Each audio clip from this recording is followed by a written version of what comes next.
All right, what's up, guys? Welcome to another video. Hopping into the Cummins stuff today.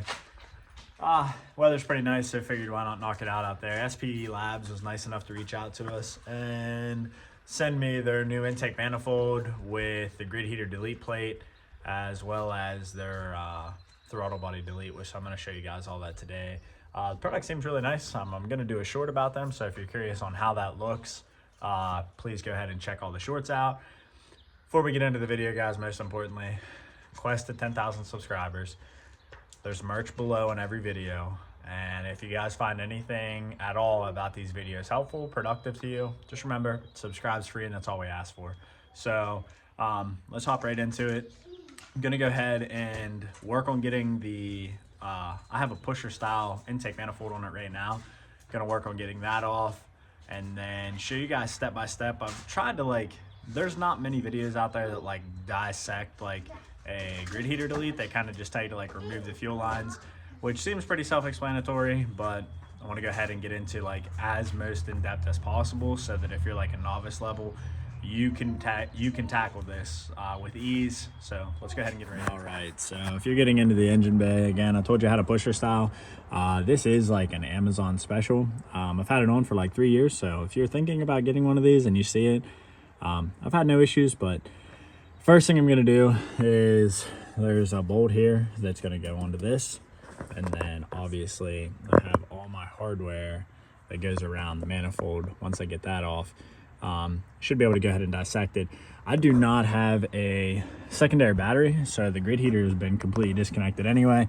But if you're wondering about the bolt that fails all the time, it's right there. That bolt is failed. Apparently if you shake it, that's how you can tell. So whenever I do this, I'm also obviously going to remove the wiring, because again, we don't even have a second battery, so there's no point to have that here. So let's just go ahead and get into it. My hardware, this looks like 10 or an 8mm. Let me get this off and I'll show you guys the next step. All right, guys, so got this off. Obviously we got a gasket here we need to remove. Don't want to drop anything down in there. Probably need to sweep that up a little bit, but this is basically where you need to be at. You're gonna have two clips that are coming off your intake plenum, your intake horn. Sorry, horn, not plenum. This is going to be in the bottom. This one is if you have that flap or the valve for the throttle body. I do not, so this just stays disconnected. No reason to worry about that, but I will have to take the sensor off of the old one and go from there. But first step is I'm probably going to put a towel rag over that. I don't want anything to fall down, and then I'm going to start working systematically my way back. So I'm going to take this off, completely disconnected from the rail, and then keep doing that all the way back. I'm not going to lie, I'm looking back there and that looks like quite a mess, but once I get this wire out of the way, give myself a little bit more room to work. So just kind of showing you guys where I'm at, process of exactly step by step on how I'm doing it.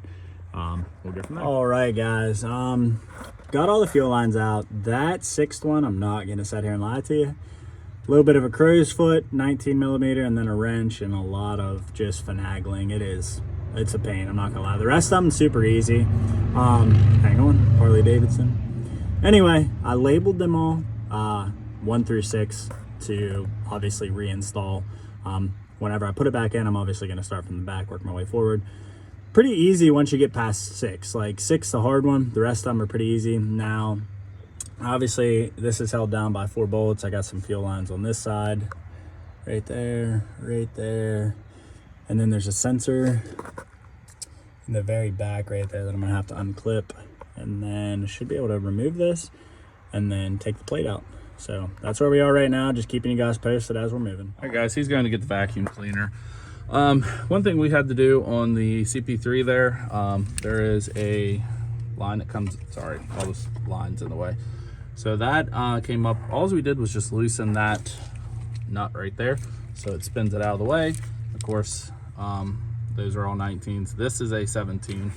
We're going to vacuum all that junk up, and pretty much we're ready to reassemble. So we're kind of curious to see what the bottom of the grid heater bolt looks like, but not a bad job, just very time consuming. And as you can tell, It's easier if you pretty much unplug everything, like including this harness and back there, and just to move it all out of your way. I cut myself.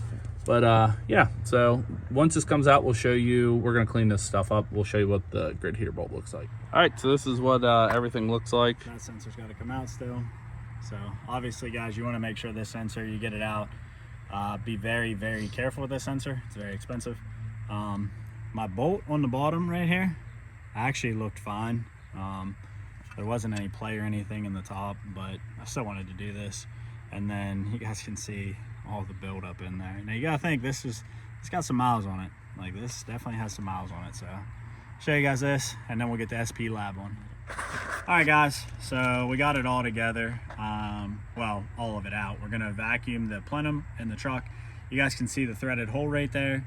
That's where your sensor is gonna go. Want to do that while it's outside of the truck.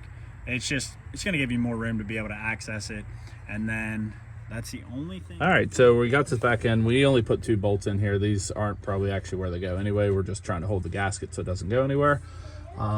There's the spacers underneath the rail that they have provided. It goes in each one of those.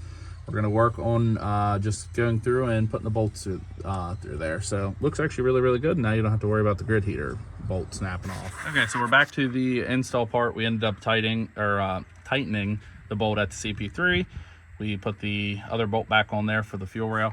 So the 10mm bolts that are on here are supposed to be torqued to 18 foot-pounds. And now we're gonna go ahead and start working from the back. We're gonna work on the terrible one. Once you get past 6, the rest are kind of easy, but we're gonna work on getting the one all the way in the back. So once we get those, I'll show you what we got to do from that point. Okay, all fuel lines are tight at this point. We might start rerouting some of the harness to the back now. Plug in all the sensors, like the one at the end of the fuel rail, the 2 that go in the valve cover, and then of course, you know, actually the one that goes up top there too. And then we also unhook that one over on this side too. So we might do that just to get some of this stuff out of the way. And then next is the intake horn. Okay, so that white sensor there with the red tab on it. Yes, we don't know the name to it, I'm not gonna lie. I have no idea what it is. But that harness, you're gonna have to follow it a little bit, and you're gonna have to, let me see if I can show you. You're gonna have to see where the tape is actually tore on the loom. Sorry about the really bad camera angle. But anyway, you are gonna have to cut the the tape on the harness a little bit so it can actually reach to that sensor that's back there. Dodge, you should have did better with this harness. All right, so grid heater done, boys. We are up to the point.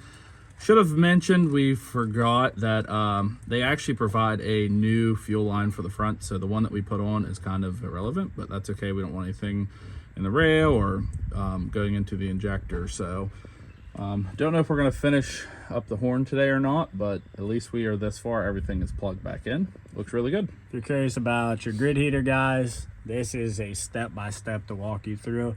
Might seem intimidating to do it when you're looking at it to remove your fuel lines in your rail, but overall, if you just mark where your lines go and you just take your time, it's really not a hard job. It is tedious. I'm not going to sit here and lie to you. It's tedious. Me and my brother probably have, what do you say, 2 hours? Yeah. 2 hours and probably knocking it out. It's more just getting everything out of the way and loomed and everything, but don't be intimidated by it. If you need help, comment below. This is just going to be on the grid heater portion. Next video that you guys see after this one is going to have the brand new SPELAB intake horn, which is sick looking. So guys, like, subscribe. Quest to 10,000 is always still the same. Until next time, support those who support you.